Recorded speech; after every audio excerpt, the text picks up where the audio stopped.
Hello everybody, welcome to this CIEEM webinar on knowing when ecological reports are fit for purpose.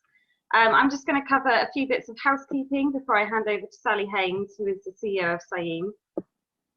So just to note, we'll be having a Q&A session at the end of the webinar, so please do pop your questions into the Q&A box and we will look to answer those at the end.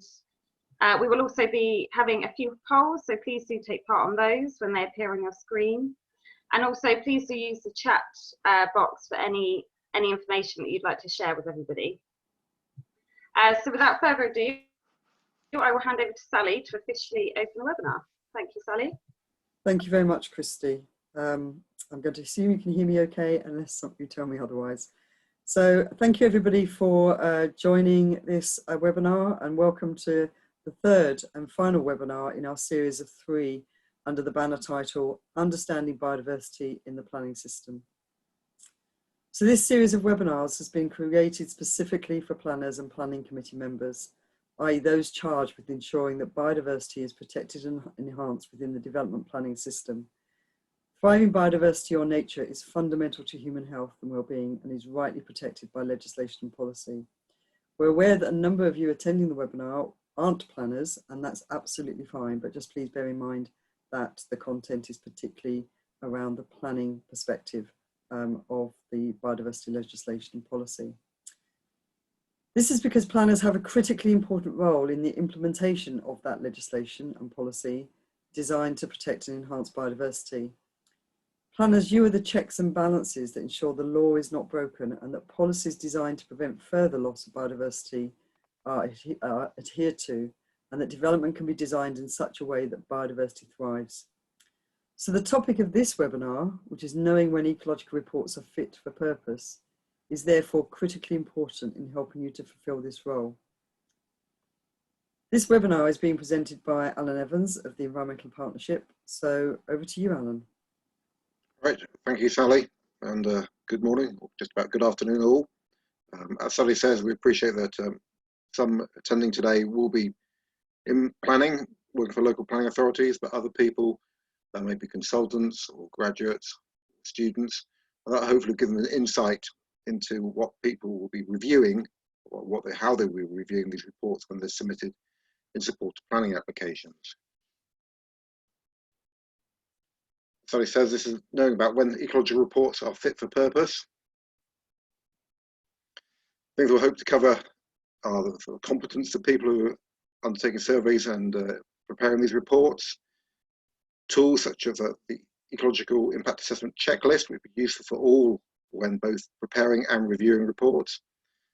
Quick run through of when surveys should have been done to include within the reports, whether this information is proportional, any limitations to the surveys that should be flagged up in the reports, that can have implications for whether all impacts of the proposed development have been fully assessed, whether the mitigation and compensation measures are proportionate and appropriate. We're thinking ahead of how we're going to secure anything within these ecological reports in terms of mitigation compensation. And finding, well, if we still haven't resolved our issues with issues flagged up in the report, how do we sort of get these poor reports reconsidered or get them reissued? So giving a bit of a context really, obviously throughout UK and Ireland there's a very high volume of planning applications that are submitted to support developments. 1/4 of that information I found, so between October and December 2019, over 100,000 planning applications were made just for district level planning authority in England alone. So I've done a rough calculation. I think that probably equates to something like 10,000 ecological reports just in England, which roughly works out to what I used to deal with when I worked in local authorities, really, which used to be sort of like 200 consultations every sort of quarter, really. Also worth noting that not all planning authorities do have access to specialist ecological advice. The last sort of survey, 2013, by the Association of Local Government Ecologists, identified that only 1/3 of local planning authorities in England had direct access. Hopefully things have changed and moved on a bit from then. Obviously increased legislation, biodiversity net gains. Hopefully more authorities are now perhaps appointing specialist ecologists. Certainly, you know, if you look at the vacancies in the last 12 months, there have been more opportunities for those who want to enter local government ecologist. At the same time, there has been a reduction in sort of the support from some of the statutory agencies. Obviously, they're focusing their efforts on usually now the statutory sites and have limited time to actually provide detailed responses to sort of smaller scale developments and protected species in some circumstances. Ecology reports, well, as I say, the high volume of them produced, but are they all fit for purpose? And this was an interesting study that was done by Tim Reed, who reviewed 33 ecological reports that have been submitted for planning. Some, but not all, were done by CIEEM members.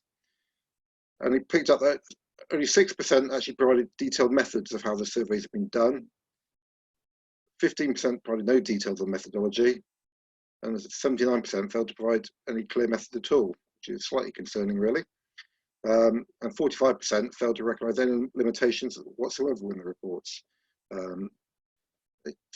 Usually there are one or two limitations to any survey. I'm not saying never have any, but it's a very high number. I mean, these reports shouldn't perhaps be as bad as that survey found, really, because there's a lot of guidance out there for members and non-members of CIEEM. So in 2017, guidelines were produced on how to write ecological reports, cover the types of reports, provide advice, even a checklist on what to include. And more recently, both CIEEM, together with the Association of Local Government Ecologists, provided a very useful and detailed checklist for ecological impact assessment type reports, which is primarily aimed at consultants in the first place, so they can QA and check their own report. I think it's also being used by one or two local authorities, but it's a useful checklist that anyone in planning could use as a quick resume when looking at reports to say, have all the issues been covered, have impacts on protected sites been considered, have compensation measures been included, have biodiversity enhancement measures been identified. So I would certainly refer you to this, and it's obviously freely available on CIEEM's website. Turning to survey reports themselves, there are some very sort of basic pointers that are also very useful. Fundamental, which does the survey report actually cover the correct red line boundary that's been submitted with the application? Plans do change, and that sometimes the ecological consultant hasn't been told of the latest version.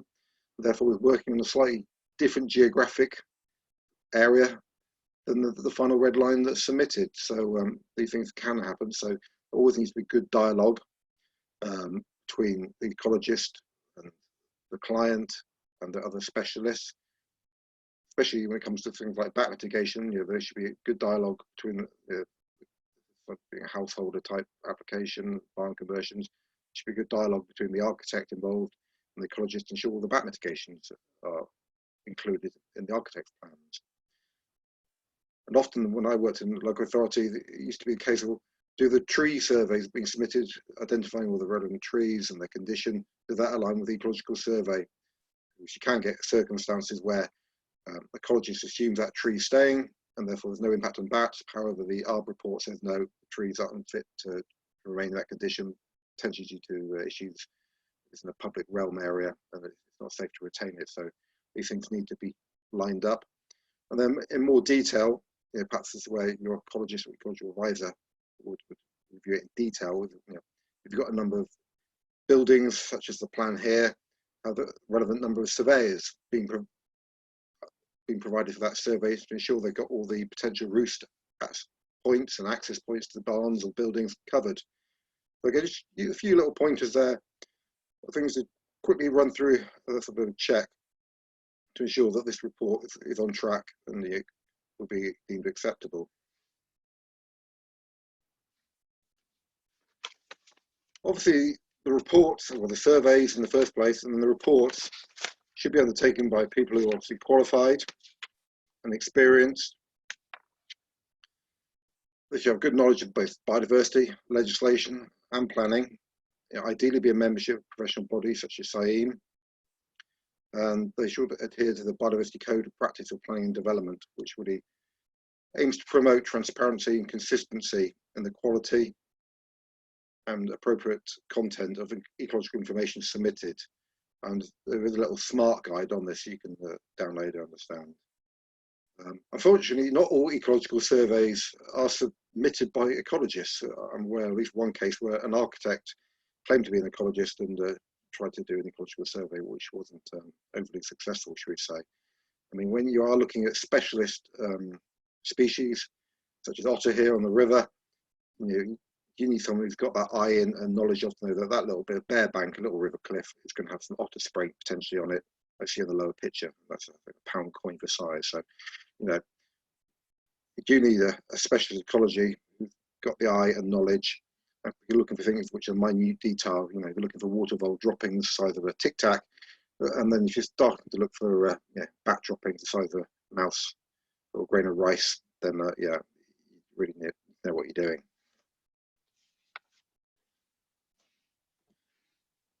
Obviously, it's a free market, and developers can choose who they wish to use as ecologists. And I think some local planning authorities do have lists, but obviously they usually say this isn't an indication of competence. It's just that people have said, can you add us to the list, work locally. It doesn't mean that that's a sort of endorsement of their capability. Obviously, for planners who work in a borough or a local authority area for a number of years, they'll see reports by usually a fairly small number of usual suspects ecologists, and they'll know that over time that which ones are good, which ones are perhaps less so, and the good ones will now have a higher degree of confidence in what's being included in that report is usually fit for purpose.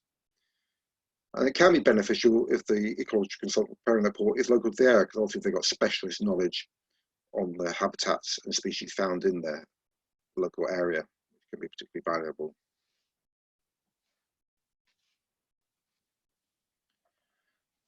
And obviously, the framework for ecology, both set out in legislation, also in terms of planning, is set out in standing advice, which is provided by the statutory agencies in Scotland, Northern Ireland, and England. And Wales, they call it guidance. But this does detail both sort of legislation, potential impacts, and the survey's methodology and times that when they should be undertaken, really. So a bit of a poll now. I'm just interested to know how many of you are aware of the standing advice issued by the statutory agencies. So hopefully you can answer that question.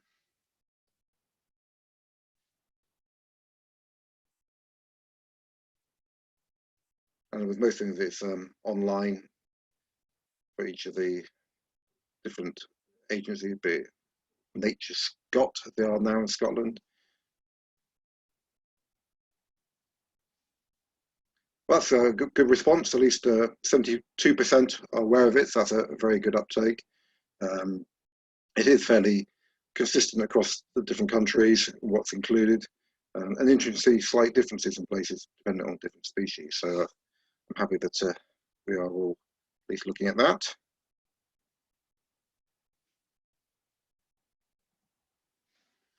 And then with particular species, obviously, there's different skills required. If you're doing a botanical survey, obviously you need to have very good plant identification. If you're moving to animals, obviously then you need to know about their ecology, their habits, field science, etc. And therefore, you do need a range of different skills depending on the site and the receptors you're going to find. And there is, again, standard guidance of how surveys should be undertaken, who should carry out these, such as the Bat Conservation Trust bat surveys for ecologists, which does set out in detail how surveys should be undertaken and who by. Some of these surveys can obviously be undertaken by those with licenses, certainly for European protected species such as grey crested newts and bats. You will need a survey license to undertake such surveys, and these are issued by nature conservation organisations, be it Natural England, NRW in Wales, Nature Scott, etc. And again, to get a licence, you need to prove you've got relevant experience and also include references. So when these issues a licence, the person should already have sufficient experience and be deemed competent to undertake surveys on their own. Obviously, hopefully most reports are actually undertaken during the appropriate time of year. Obviously, extended phase ones can be undertaken throughout the year, although once you get into sort of October through to March, that's winter months, can be suboptimal. Obviously, because a lot of vegetation dies back, and it's not always easy to identify the full range of plants that may be found.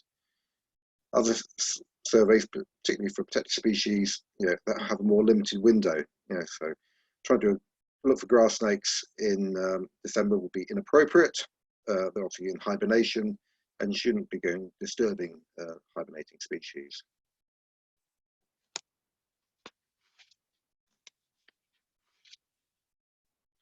Here's just a general overview of what would be deemed an appropriate season for protected species. Badgers obviously generally more active between February and November. Obviously, you can still find sets in winter, and sometimes going into wood and scrub in winter is easier due to the dieback of vegetation. I'm sure anyone who works in consultancy will pass on the message that I've ripped that jacket 1,000 times trying to crawl through brambles looking for badger sets. Other species, such as bats, obviously you can look, they've got hibernation roosts in barns. Obviously you can do this in winter. But if you want activity surveys, obviously you've got a limited window of May to mid-September, which is now obviously just coming to the end. Similarly for foraging, really. So the whole range of surveys, when they should be undertaken and the windows there. Obviously, the local planning authority does require all this survey information if necessary to make its planning decision in light of its legal duties and planning policies. But it can only really ask for the information that's relevant, necessary to the application, and that's specified certainly in England in the NPPF.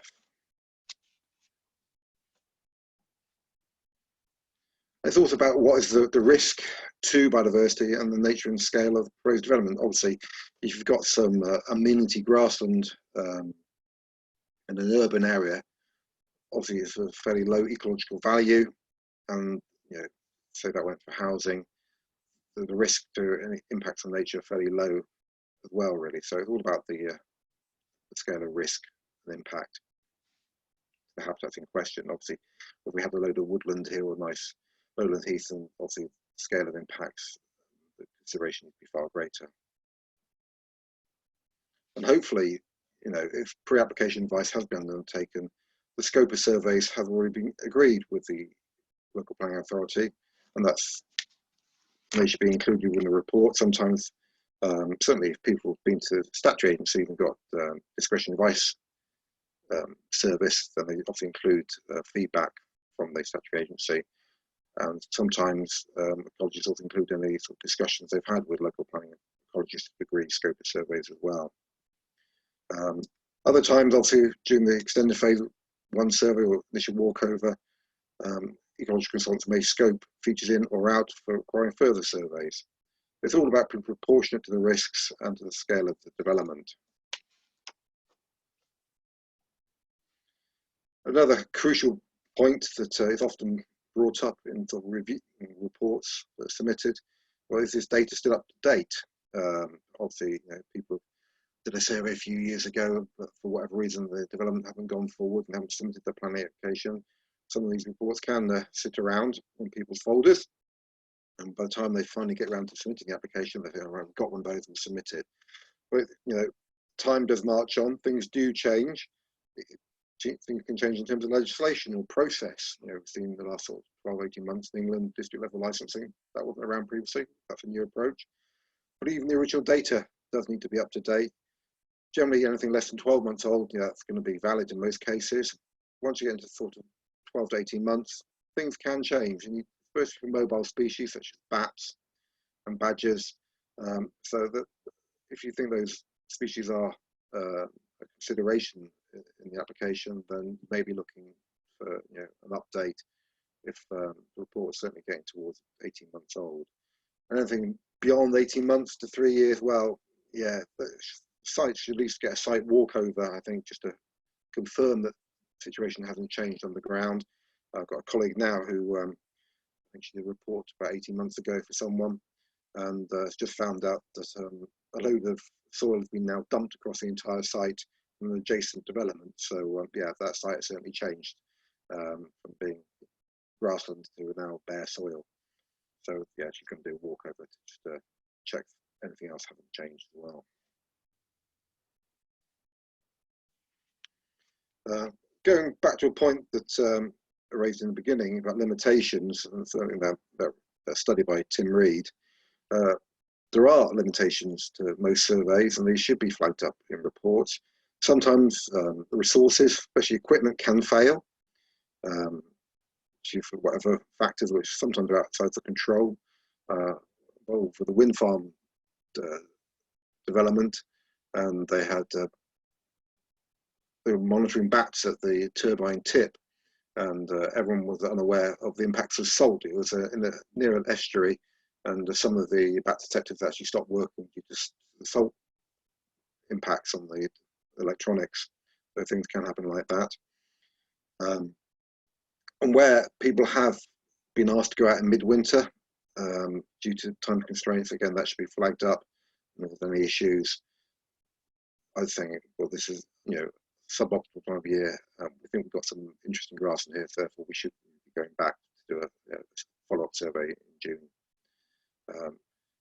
Although there are good practice guidelines, as I mentioned, for Bat Conservation Trust, English Nature, Great Britain mitigation guidelines, sometimes there are alternative approaches that are adopted.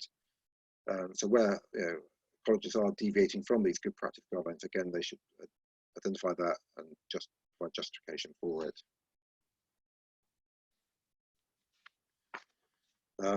Other limitation that can happen, adverse weather conditions. Even in August this year, not so long ago, we were due to go do a waterfall survey in North Wales. Storm Francis rolled in and led to the river rising by about 1.5 meters in less than 12 hours. So that clearly was going to be a major impact on any survey we were going to do. So we decided to not go ahead with that and delay it by 2 weeks to let river levels return to normal. Other issues can be restricted access to part of the site, either due to buildings unsafe, presence of asbestos, or just physically can't get in. As I mentioned, the scrub and bramble, it is difficult to crawl your way into certain parts of sites. And sometimes there can be third-party interference with remote sensing techniques. Certainly colleagues I've known who've used trail cameras, such as the one on the right here, left them securely, locked to what they thought were immovable barriers, etc. They've gone back to collect the detector, and it has disappeared. So these things do go on and can have effect on results and what appears as a result in the report. Also, you haven't done all the surveys, then the report should really be identifying what are the impacts on the sort of ecological receptors and the effects. Also, they should again be starting off with the mitigation hierarchy, so you should be avoiding impacts in the first place. Where that can't be included, then to mitigate or compensate. These impacts should be obviously identified, and going back to the original point that are the proposed development plans latest ones, so the ecological impacts are duly considered. It was important. But usually there will be some sort of impact on ecological receptors, and therefore, if the harm can't be avoided, then mitigation compensation will be required. And in the report, these should be appropriate, clearly stated, proportionate, deliverable, and if you're a planner, obviously you need to think, can they be secured either through planning condition or legal agreement. And once you get into these mitigation and compensation measures, obviously you do need that input of the LPA ecologist with appointed advisor.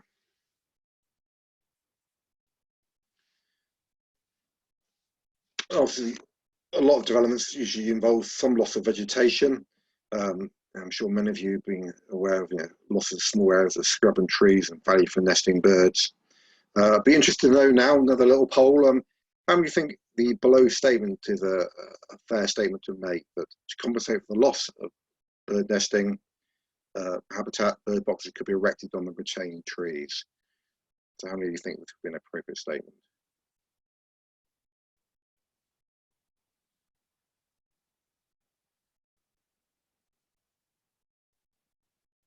Wait for those results to come through.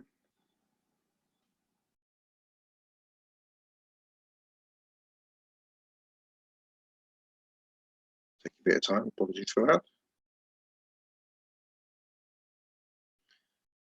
So 33% of you say yes, that's appropriate.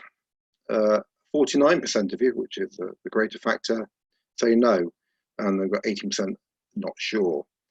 I think it's a fair statement. However, it's not overly detailed or precise, really.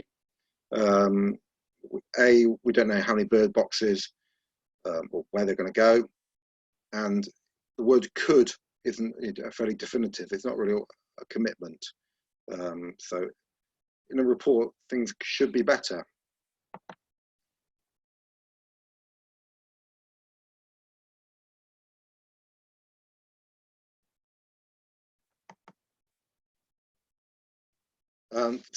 Hopefully you can now see a second statement, again regarding this loss of nesting habitat.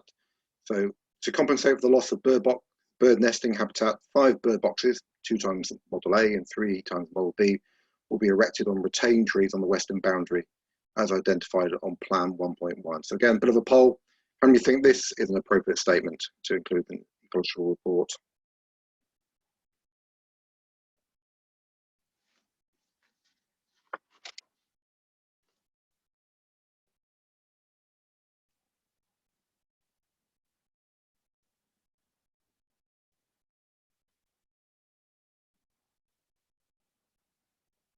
Wait for the results to come through. Yeah, there we are. 92% think this is an appropriate statement. Yeah, it's far more precise. We know exactly what's being diluted and where.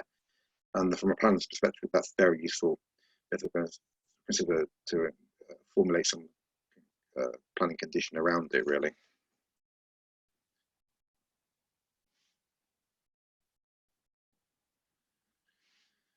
Obviously, we are seeing suggestions for compensation and mitigation measures in the report. Can they actually be incorporated? Going back to the point about architects' plans and bat roofs, that's very important, obviously. But even basic things like, are there suitable trees to install bird and bat boxes on? I'm aware of at least one site where bird boxes were proposed, but there weren't actually any trees to install them on. So yeah, if you have trees like the ones on the right there, recently planted, even though they're about 4 or 5 meters high, they're not going to support a bird box, are they? So yeah, again, it's all about engagement with architects, etc., to ensure ecological features are being incorporated. So we also need to think about whether what's being proposed as compensation is proportionate. Obviously, things have advanced a lot recently into England biodiversity net gain, which we won't get into detail here, but we should be looking like for habitat replacement, and the amount of habitat being created should be equal to or greater than that's being lost, ideally, as general sort of presumptions. If there are impacts on species, so we have a loss of low numbers of pipistrelles, so 5 pipistrelles being found roosting in a barn, or building is going to be demolished. You could, think, oh, do you need a bat barn here, or will bat boxes suffice? And I think in this case, the loss of, small roost of pipistrelles, bat boxes would be more than adequate to deal with that impact, really. Similarly, if a great question newts, now this is taken from a bit of an application that I was aware of, where they were proposing, I think, with 7 houses on a hectare of land, the pond in one corner, and all the terrestrial land to the north, where other ponds were as well.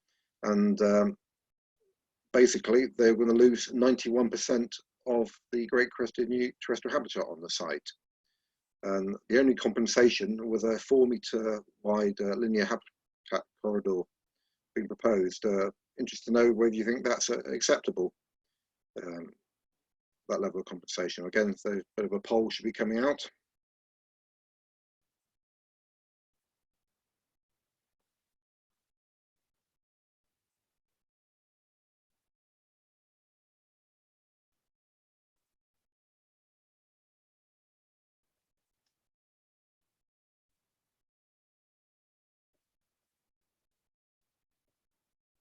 Wait for those results to come through.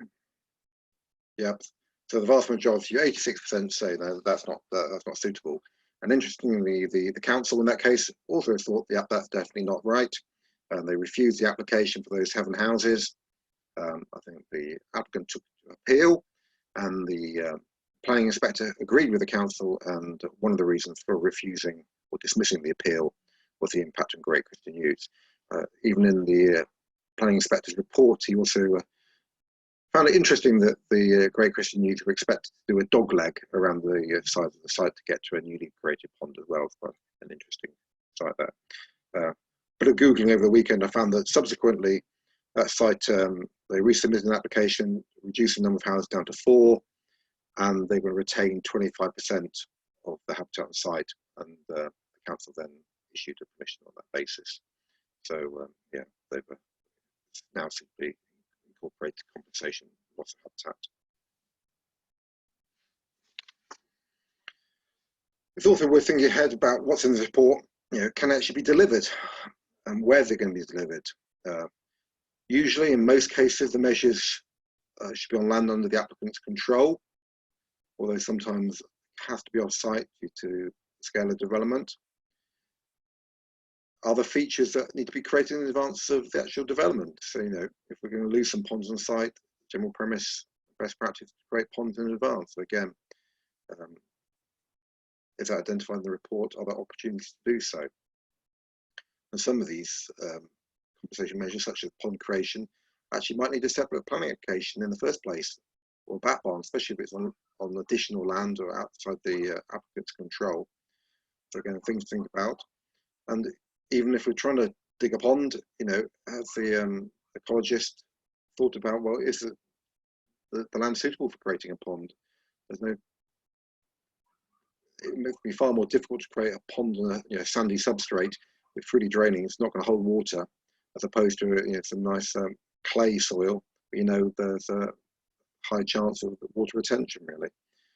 So I think it's important to consider environmental factors.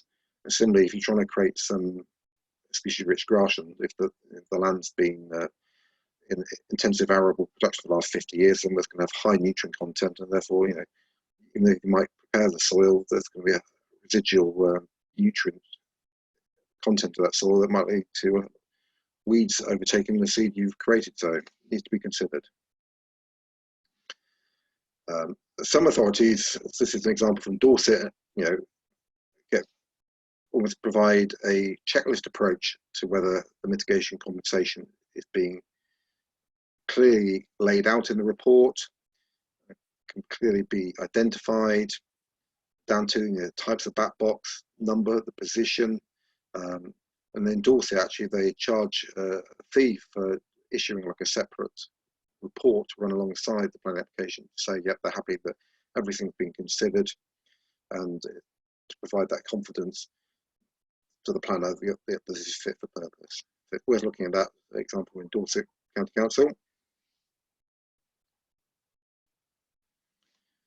And if people are dealing with sites with European protected species, obviously it sort of raises the stakes somewhat, because obviously the local planning authority needs to consider the 3 tests, especially in terms of ecology, whether the species population will be maintained a favourable conservation status in its natural range. And again, this should be identified in the report. Not all ecological consultants do this. It's beneficial because it does help the local planning authority ecologists to do the job for them. And if there are impacts requiring a license, again, from English Nature, or Natural England, I should say, NRW, the need for that license should be clearly identified.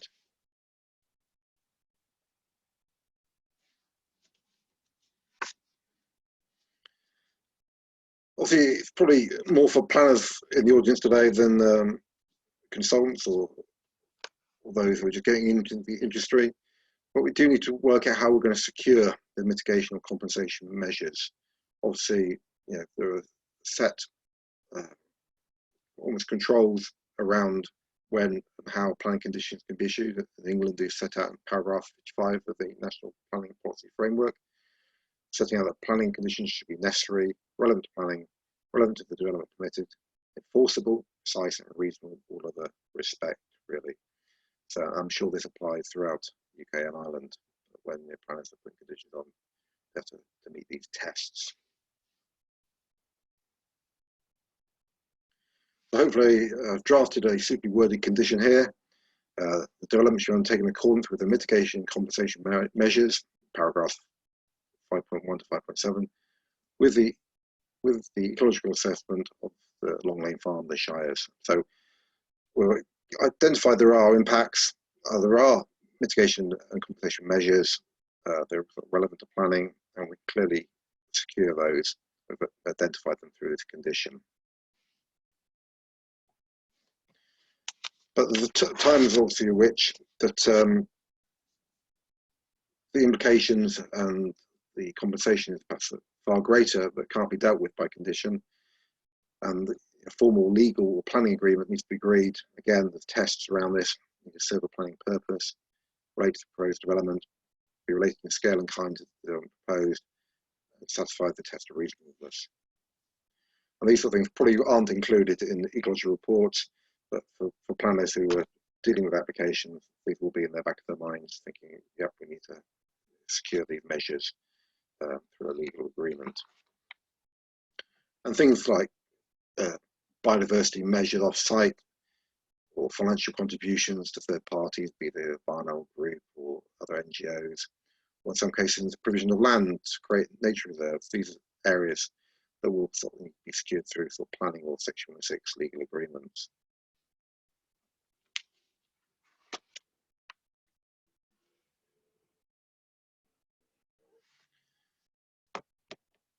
So what happens then if you do find yourself having reviewed a report, decide this isn't quite right here, surveys aren't up to scratch, there's inconsistencies with the plan submitted, not quite clear on what's been proposed in terms of compensation or mitigation and where it's been delivered. Obviously, the first real thing is to go back and ask for clarification, you know, to ask for that further information amendments. And certainly when I worked at local planning ecologist, that's what we used to do in most cases. You know, we usually resolve many things by dialogue, getting reports updated or plans amended to make sure they're acceptable, really.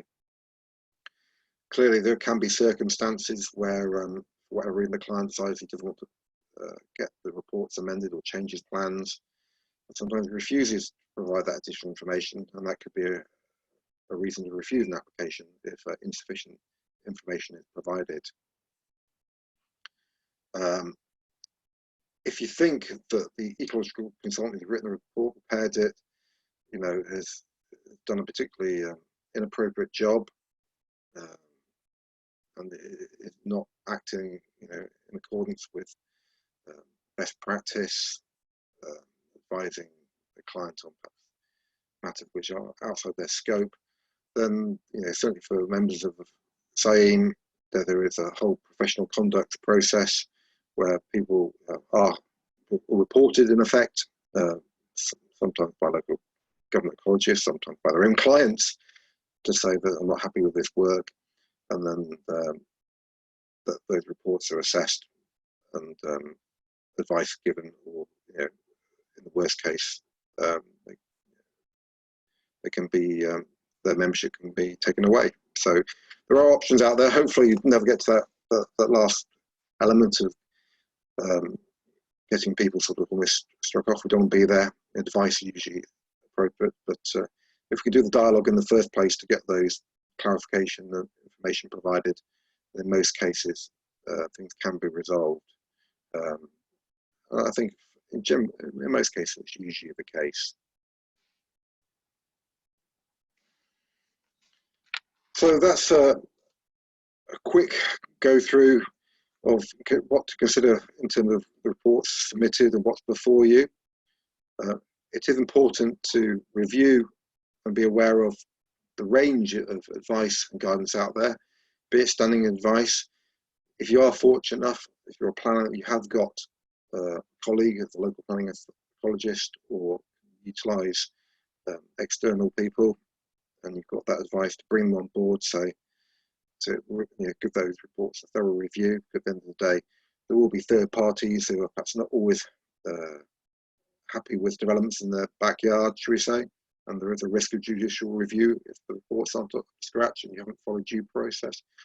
So it is very important to get that local planning authority input. And I would finally point again to this ecological impact assessment checklist. Although again, it was aimed primarily at ecological consultants writing reports, I think it's a very good checklist for those working in planning authorities to quickly use, just pointers to consider when reports are before them and issues to consider. So that's the end of for me for now. Over to questions, really. We've got about 20 minutes. Okay, thank you very much, Alan. Christy, if you can turn my video on, that would be great. Thank you. Lovely. Right, we have got a few questions, Alan. I'll try and work through them. A very straightforward one to start with from Catherine Dew. Do you have the appeal number for the GCN habitat loss appeal? If you can sort that. I do have it, and I can forward it on. That'd be great, thank you. And we can make sure Catherine gets that. Thank you. Then Marag Wilson says, in terms of the age of data, I guess the longevity of ecological reports, any guidance in this COVID age? I'll let you try that one, Alan, and then I might add something afterwards. Yes, obviously, COVID in the last 6-9 months has been an issue for ecology and all people working in planning and developments. And I think there certainly has been advice issued by some of the statutory agencies on the age of survey data. Certainly, Natural Resources Wales did issue a statement fairly early on in terms of recognising that people can't go out and do surveys as they would normally, and therefore I can't remember what the threshold they provided, with it 2 years old, I think, the protected species they would accept as a reasonable age of data. I think Naturally also did then issue something. Sally, I don't know if you can recall that. Yeah, I think Naturally have a sort of slightly unofficial policy on that. What I would say is that in the guidance that CIEEM published on sort of alternative approaches to ecological survey and assessment during this COVID period, which is temporary guidance, it's not meant to replace the more permanent guidance. For the different taxa that were covered, I think there were a number of suggestions about how you might use survey data that is a bit older than would normally be the case, and how you might tackle some of those issues.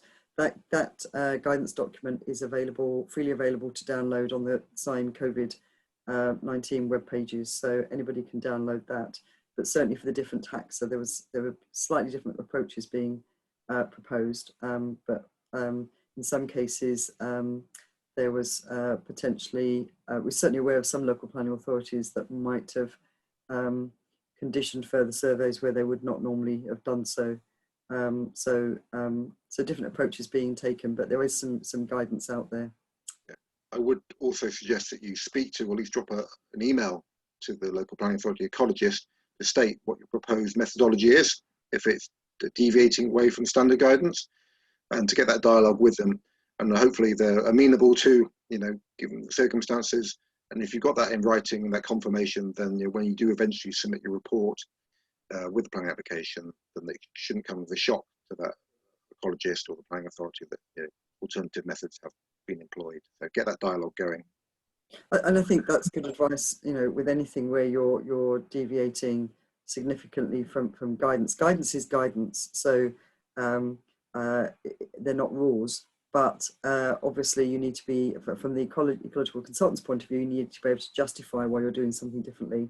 And for the planner, it's best not to have surprises when things turn up and try and work out why something has been done differently. So we would certainly recommend dialogue with the planner as early as possible. And just something else, just before I lose it out of my head, right at the start, Alan, you were talking about ecological reports being submitted sometimes by people other than maybe the consultant or the client, maybe by the architect or planner. Would strongly recommend that everybody make sure in the ecological reports it's very clear what the report is, what the purpose of the report is. We've certainly had instances where members' reports, maybe a scoping report, maybe a walkover survey, has, without their knowledge, then been submitted in support of a planning application as an impact assessment, effectively, and been pulled to pieces. But it was never intended to be what it was then submitted to the planning authority for. So always make sure that the purpose of the report is clear. But moving on to another question, an anonymous attendee has asked, could we discuss establishment prior to planning permission or damage in respect of mechanisms and consents, as there's a tension here? But this came in quite early, so I don't know if it was covered by some of your later discussion, Alan. And if I'm honest, I'm not sure I completely understand. So we're talking about here works to sites in advance of planning applications, I take it. Yeah, potentially, yeah. Yeah, so obviously putting planning to one side, obviously species are protected by a range of legislation. Obviously, if there's harm to those species as a result of works outside of planning, that's usually a police or possibly statutory agency inquiry and enforcement issue. For habitats, obviously some of them are protected. Be it, you know, countryside hedgerows, got hedgerow regulations. So, you know, if landowners are removing a hedgerow, they should be going to the local planning authority in the first place, see whether it's an important hedgerow. Other trees and woodlands protected by tree preservation orders, again, they need consent from the local planning authority. The amount of wood you can fell in any one quarter is governed by felling licenses in most countries.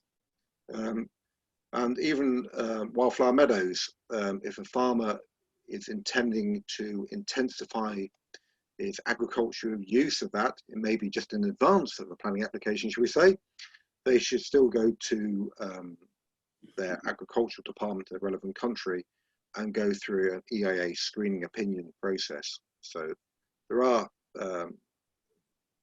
controls or consents in place that are required for works to ecological features outside of planning, and those, you know, provide that sort of defence before to stop people affecting habitats in the first place prior to planning. Sally, got anything else to add to that?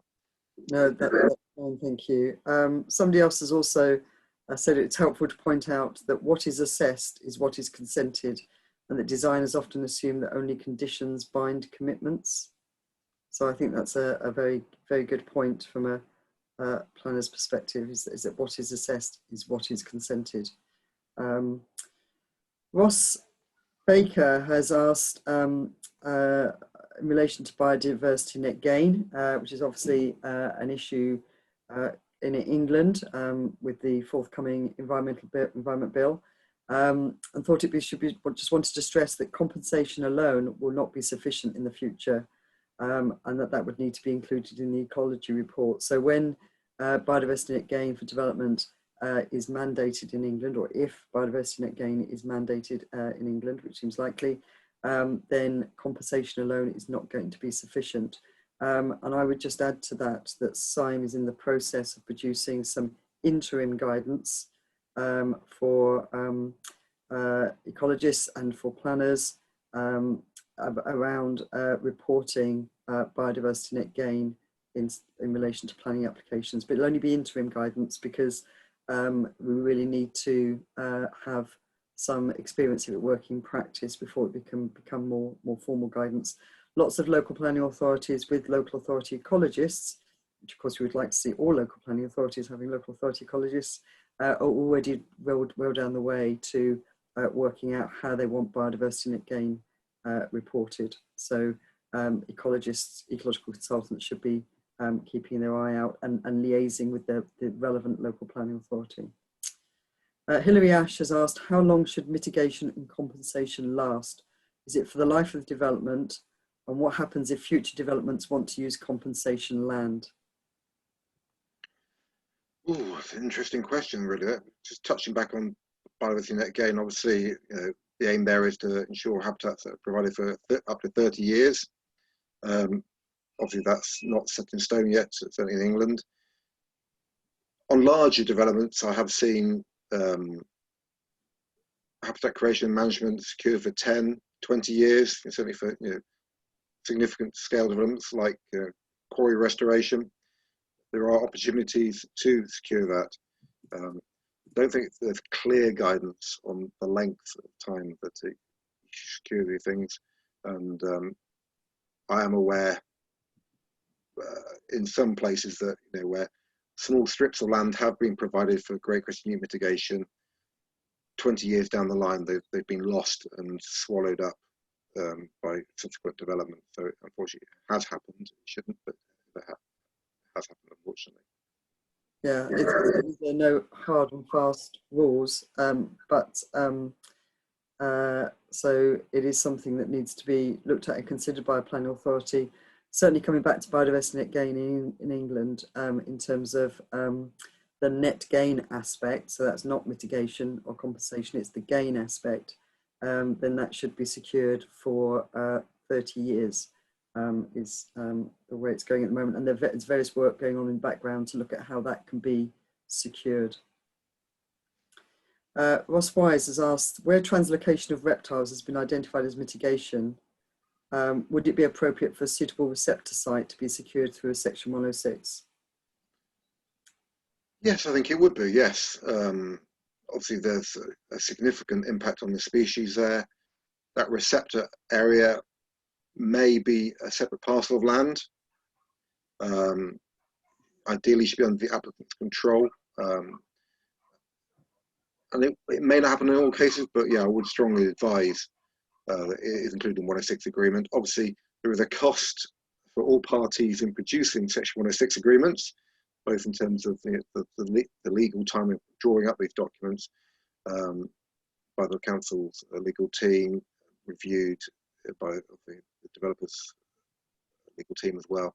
So it has to be substantial, important to ensure it is 106 agreement placed to a condition. Okay, thank you. What ecology information would you expect to be submitted with a PPP application? PPP application, not sure what's meant by a PPP application. If that attendee would like to clarify. Yeah, it's not prior notification, which you can have for certain agricultural type. I was hoping you might know, Alan, but I'm not across PPP. Oh, Sally, people have popped in the chat. All right, okay. Oh, so it stands for Planning Permission in Principle. Oh, planning. Right. Yeah, I haven't come across a lot of those, unfortunately, so I'm probably not best placed to respond fully. But obviously, there is obviously perhaps a tension there where, the premise that I say permission in principle is the legal duties on local planning authorities to consider the Habitats Directive, especially with regard to European protected species. And there was often debate between planners and my ecology colleagues, whether in considering tree preservation orders, applications, and listed building consents, whether the full impacts on ecology have been considered, because usually there can be bats, both trees and buildings.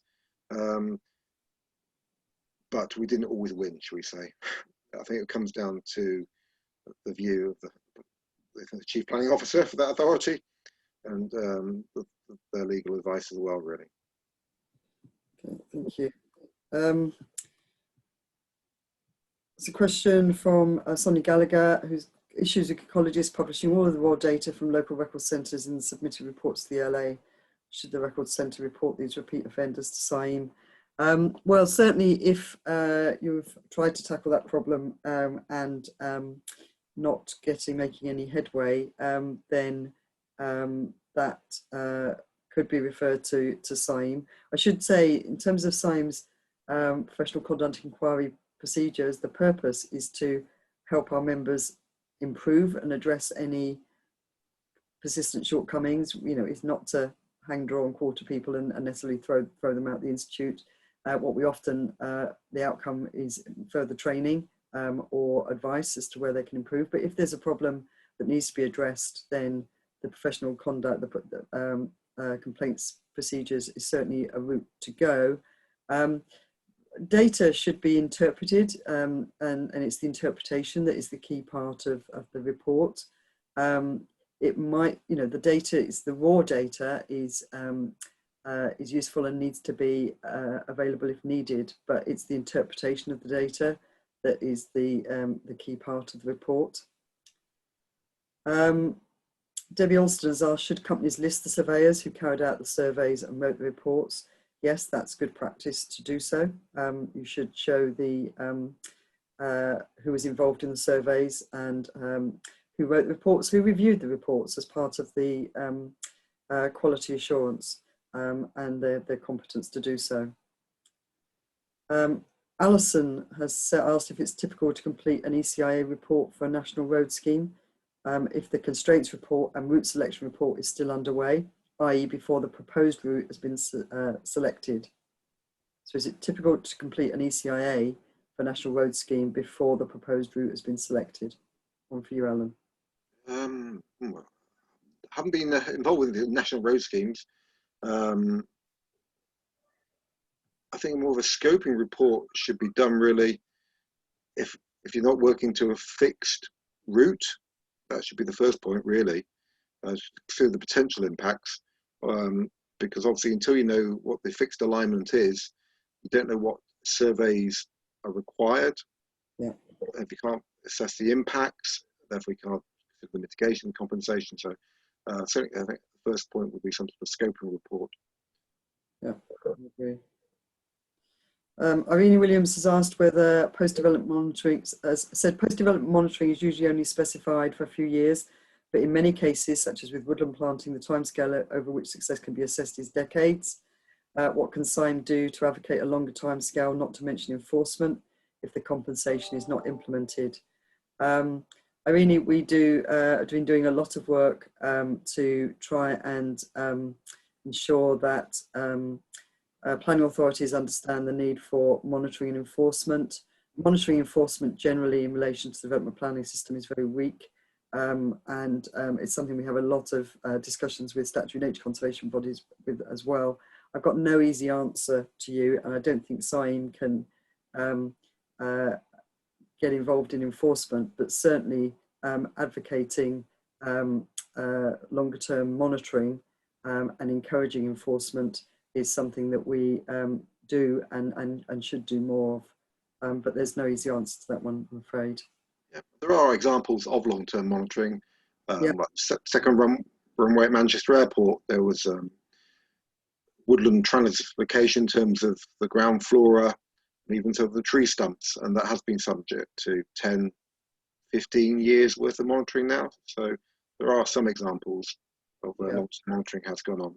Yes, and there's also, I mean, I think it's the consistency of monitoring and enforcement, and that's a resourcing issue very often.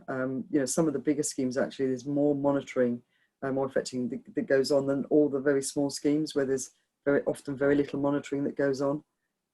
So yeah, I'm moving on quite quickly because of time. So Phil Smith is saying we're now seeking net gain in biodiversity on all development sites. He's following recent adoption of our new local plan. Have you got experience of this from elsewhere? I'm not sure where you are, Phil, so I'm not sure where elsewhere is. and do you see net gain as achievable? So Alan, have you seen examples of more local planning authorities seeking net gain across all development? Not across all developments, but I think increasingly where local authorities have got new local plans, certainly in England, where they're obviously aligning with the NPPF requirement, then yes, the requirement to provide net gain has increased. I'm still interested to see when government makes it mandatory, where it will apply, or what types of applications it will apply to.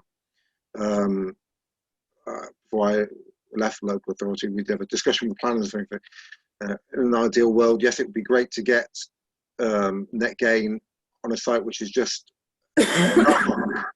but is that fair and realistic to ask for, really?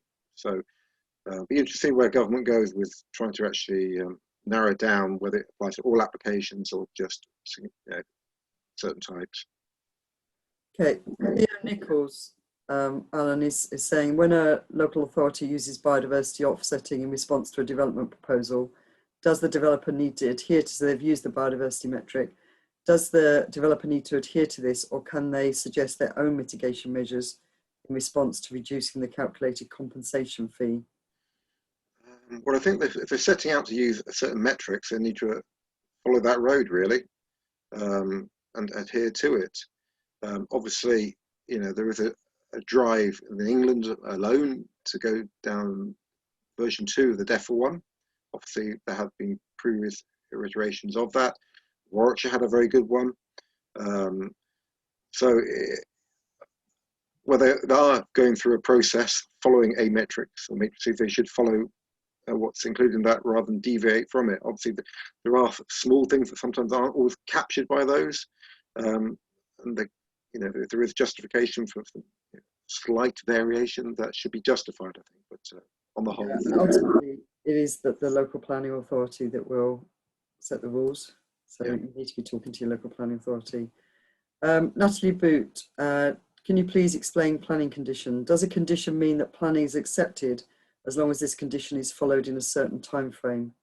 Are there any examples of these conditions in relation to cases involving EPS licenses? Yes, so conditions are attached, I should have said, I was thinking the main audience here was planners, so rather than non-planners. Yes, the conditions are attached to planning permissions when they're issued. So to settle that up, really. And there's very good examples of wording of conditions, which is in the British Standard for 2020. I recommend people look at that. And some of those do touch on EPS issues. Thank you. Joanna Dick, as a council biodiversity officer, we get lots of reports with a list of possible mitigation and compensation measures, and then have to go back for confirmation. How can we encourage ecologists to confirm what will be provided in the submitted report, as opposed to what might possibly be provided? Well, I think that's increasing with the drive for net gain enhancements. And yes, what if now written as could it be more definitively written, and we'll rely on more dialogue between the client, their ecologists, and other technical specialists to ensure that what is submitted is clear and deliverable. Whether that requires a biodiversity enhancement plan where it's all laid out, that's one option. Or certainly we need to move away from potentials. It has taken time to go back to applicants to say, well, are you delivering this or not? There needs to be greater clarity provided for all parties. Okay, we've got 3 more questions and then we're done. So Andre Thiel has said that you say that surveys for EPS can only be carried out by licensed surveyors. Is his understanding that not all surveys for EPS need licensed surveyors? For example, initial site assessments for bats, as long as the species are not disturbed. Surveys need licensed surveyors if a license is required at a later stage. Can you please clarify your understanding of this? Yes, I was talking in broad terms. Yes, technically you wouldn't need to be a licensed bat surveyor to stand outside a barn to do a emergent survey. However, if you were to before you even do your emergent survey, you really do need to do an inspection internally of that barn. Therefore, you should be licensed to do that, because there's a risk that you could go in there and disturb a roost. So there can be circumstances where you're doing a license, but it's best practice to be licensed to avoid any risk. And then we've got, if a report is supporting multiple planning applications at the same site, should the mitigation and enhancements be split out to address the impacts of each application separately? Yes, I've had circumstances where I've been one report, one mitigation package, and then we've had to unpick it, shall we say, to divvy up, divide up, and get detailed plans of who's doing what in which part. Yes, they should be clearly laid out. Okay, and then the final question, do you have any comments about the new Building with Nature Sustainable Development Standards? I'm not aware of those. Okay, I can pick that one up, Alan. So this relates primarily to green infrastructure and biodiversity. We actually sit on the standards board for Building with Nature, CIEEM representation on the standards board. We think it's a positive way to go in terms of having standards for biodiversity, incorporating biodiversity into building development. It kind of complements the BREE scheme to some extent, but you know, it is work in progress, and I think the more people that use those standards and provide feedback, the better they can be further developed and refined. There's a Building with Nature website if anybody wants to go and look for them, but they're a kind of voluntary standard that developers can aim to meet with the support of their various advisors and consultants, but do go and have a look at the Building with Nature website. So that's the end of the questions, and it's also the end of our series of webinars. So I just want to take the opportunity to thank you very much, Alan, for everything you've done in supporting and delivering these webinars, and to everybody else for joining. Thank you. Thank you all.